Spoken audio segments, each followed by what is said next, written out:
Ini orangnya? Iya. Hei, kau. Siapa namamu? Rizky. Rizky? Iya. Hah? Sini. Pelaku pencurian motor milik anggota Polrestabes Makassar ini diringkus polisi saat sedang tidur di pos security perumahan Gria Asri Sakinah di Jalan Panggentunggang, Somba Opu, Goa. Di kantor polisi, pelaku mengaku mencuri motor korban yang sedang sholat maghrib berjamaah di masjid. Motor yang dicuri dijual seharga Rp400.000 dan hasilnya digunakan pelaku untuk membeli obat-obatan. Pelaku juga mencuri sejumlah ponsel milik seorang emak-emak di dalam perumahan. Orang tadi malam diburu, kau datang di HP-nya orang tahu? Habis curi tapi Jangan mah kau tahu, Korban pencurian ponsel kesal meluapkan emosinya saat melihat pelaku ditangkap polisi. Pelaku ini tidak mengakui perbuatannya pada saat masyarakat bersama dengan security yang menanyakan. Namun setelah kami bersama tim tiba di lokasi dan menanyakan langsung ke yang bersangkutan. Motor disita polisi sebagai barang bukti. Tersangka terancam hukuman 7 tahun penjara. Dari Kabupaten Goa, Sulawesi Selatan, Bukma iNews melaporkan.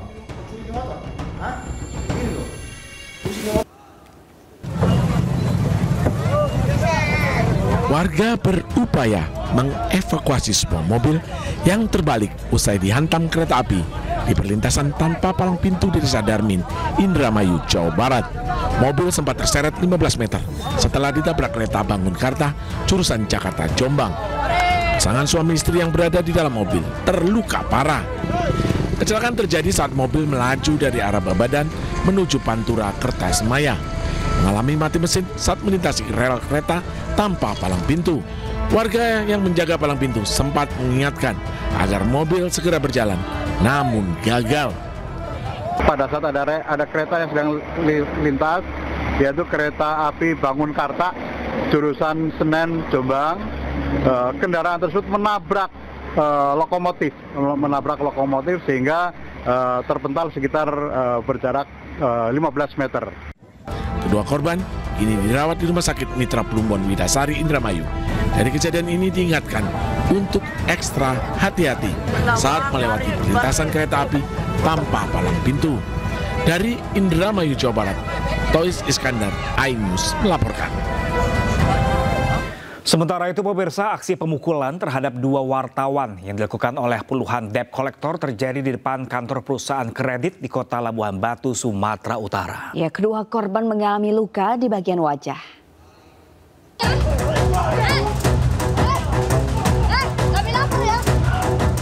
Dalam video amatir warga saat aksi pemukulan terjadi di Jalan Singsingamaraja, Bakaran Batu, Rantau Selatan, Labuhan Batu. Beberapa pria bersih tegang dengan 2 orang jurnalis hingga terjadi aksi pemukulan.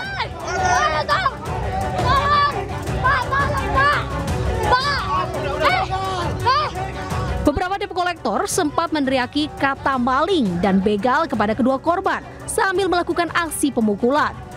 Kedua korban mencoba mengingatkan pihak leasing agar proses penarikan kendaraan dilakukan sesuai aturan.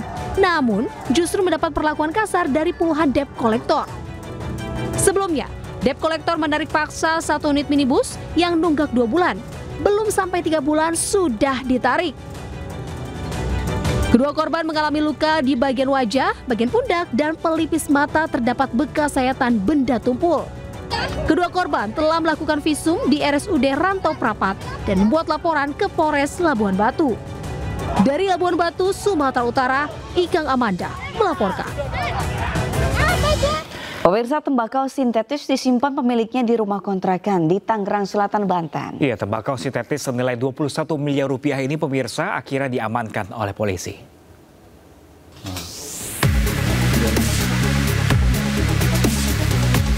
Polisi menggerebek sebuah kontrakan di kawasan Serpong yang dijadikan tempat penyimpanan tembakau sintetis. Pemilik tembakau sintetis ditangkap dan mengembangkan ke sebuah apartemen di kawasan Cikarang, Bekasi yang dijadikan tempat penyimpanan bahan baku serta produksi tembakau sintetis. Polisi mengamankan 9 tersangka dengan total barang bukti 21 kg tembakau sintetis, berikut alat peraciknya. Para pelaku mengedarkan tembakau sintetis melalui media sosial dan memproduksi selama 4 bulan terakhir di wilayah Jabodetabek. Semua transaksi, komunikasi segalanya pakai medsos jaringan tersebut. Terkait bahan baku ya, ini mereka dapatkan dari mana dan apakah jaringan ini terus jaringan internasional sudah? Untuk keterangan dari tersangka bahwa bahan-bahan tersebut didapatkan dari luar negeri dengan melalui bandara. Para tersangka terancam hukuman maksimal seumur hidup. Dari Tangerang Selatan, Banten, Nunung Purnomo, iNews melaporkan. 2 orang pencuri tas dengan modus pecah kaca mobil menyamar ojek online di Medan, Sumatera Utara ini terpergok oleh warga. Ya, akibat aksinya kedua pelaku diamuk massa.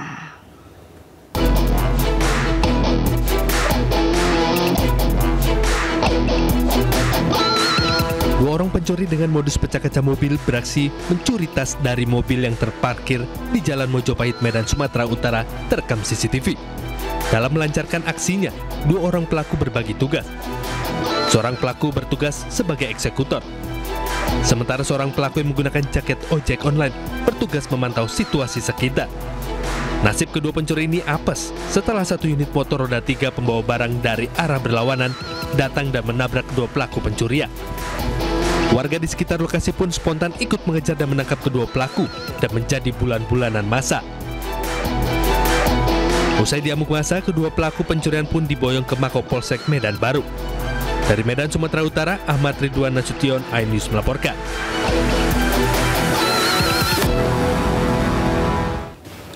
Kita beralih ke informasi lain, pemirsa. PDI Perjuangan akan mengambil langkah tegas terhadap anggota DPRD Gorontalo, Wahyudin Moridu, yang viral karena ucapannya ingin merampok uang negara. Ya, video viral diduga sengaja disebar oleh wanita selingkuhan Wahyudin lantaran kecewa tidak kunjung dinikahi.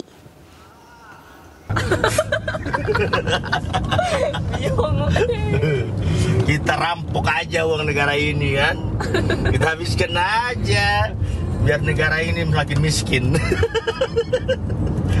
Membawa hugel langsung ke Makassar menggunakan uang negara. Siapa Ji? Wahyudin Moridu. Video viral anggota DPRD Gorontalo Wahyu Moridu bersama teman wanitanya yang menyebut akan merampok uang negara berujung pemecatan. Kita rampok aja uang negara ini ya.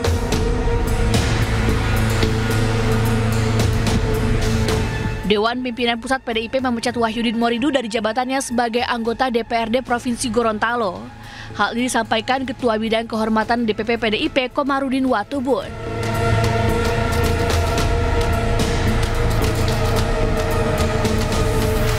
Komarudin menjelaskan keputusan pemecatan tidak diambil secara sepihak. Sebelumnya, DPP PDIP Provinsi Gorontalo telah melakukan klarifikasi langsung terhadap Wahyudin.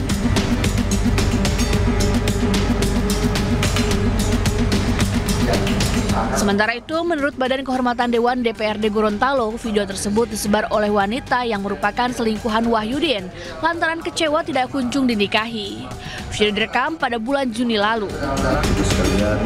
Di sisi lain, dalam sebuah video bersama istrinya, Wahyu menyampaikan permintaan maaf atas apa yang ia sampaikan ke publik.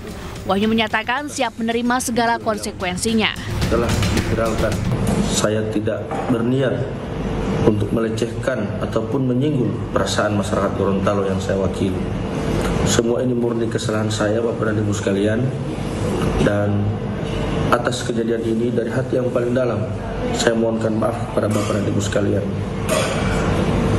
Selanjutnya, Bapak dan Ibu sekalian, apapun konsekuensi yang ditimbulkan atas video ini, saya, keluarga, dan teman-teman dekat, saya memohonkan maaf dan saya bersama istri saya siap menanggung konsekuensi yang ditimbulkan atas video ini.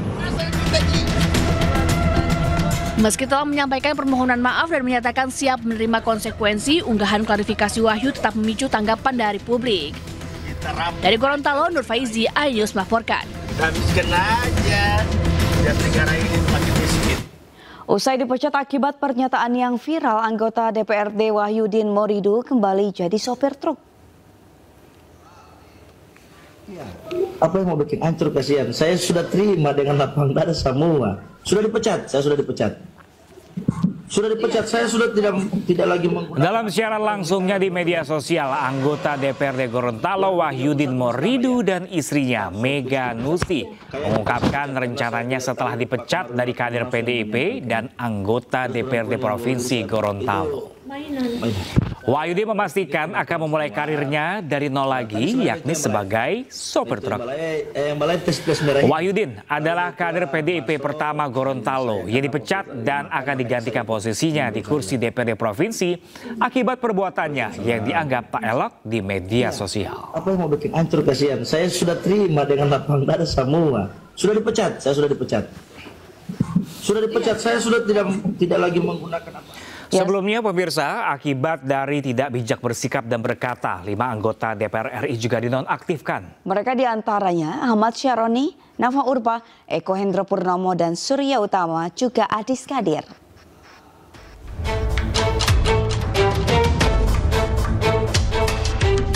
Mulutmu harimaumu, pepatah itu tepat untuk menggambarkan perilaku anggota dewan yang bermasalah.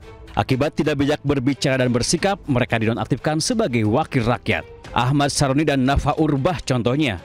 Ahmad Syaroni dinonaktifkan Partai Nasdem setelah ia melontarkan kalimat kasar kepada publik. Sementara Nafa Urbah disorot karena membela tunjangan rumah bagi anggota DPR. Walaupun sudah meminta maaf, mereka resmi dinonaktifkan per 1 September 2025. Menyatakan, terhitung sejak Senin 1 September 2025, DPP Partai Nasdem menonaktifkan saudara Ahmad Syaroni dan Nafa Urba sebagai anggota DPR RI dari fraksi Partai Nasdem. Lain lagi dengan Eko Hendro Purnomo alias Eko Patrio dan Surya Utama alias Uya Kuya. PAN menonaktifkan keduanya akibat pernyataan kasar dan aksi joget mereka memicu kemarahan publik.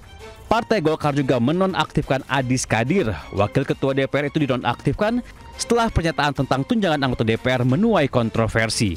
Berdasarkan undang-undang dan peraturan DPR RI, proses pemecatan anggota DPR memiliki mekanisme sendiri. Pertama, partai politik menyampaikan pemberhentian anggota kepada pimpinan DPR RI. Nantinya pimpinan DPR akan menyampaikan pemberhentian anggota kepada Presiden. Presiden pun akan meresmikan pemberhentian anggota DPR. Tim Liputan iNews melaporkan. Sementara itu, setelah sekian lama hilang, politisi Nasdem Ahmad Syaroni muncul di acara Musyawarah Nasional Ikatan Motor Indonesia atau IMI. Ya, Syaroni berikan pesan khusus kepada calon Ketua Umum IMI, Moreno Suprapto. Yang saya hormati Ketua Umum 2020-2025. Setelah sekian lama hilang, Ahmad Syaroni muncul di acara Musyawarah Nasional Ikatan Motor Indonesia. Syaroni muncul secara daring dan menyampaikan sambutan. Syaroni sampaikan pesan khusus kepada jajaran pengurus IMI hingga calon ketua umum. Karena tidak bisa hadir secara langsung dan mengucapkan terima kasih atas kerjasamanya selama ini. Saya harap Bapak Moreno yang saya banggakan menjadi ketua umum yang akan datang makin hebat, makin luar biasa, dan tentunya IMI menjadi hebat, yang super hebat. Meski muncul di acara IMI, keberadaan Syaroni saat ini masih belum diketahui.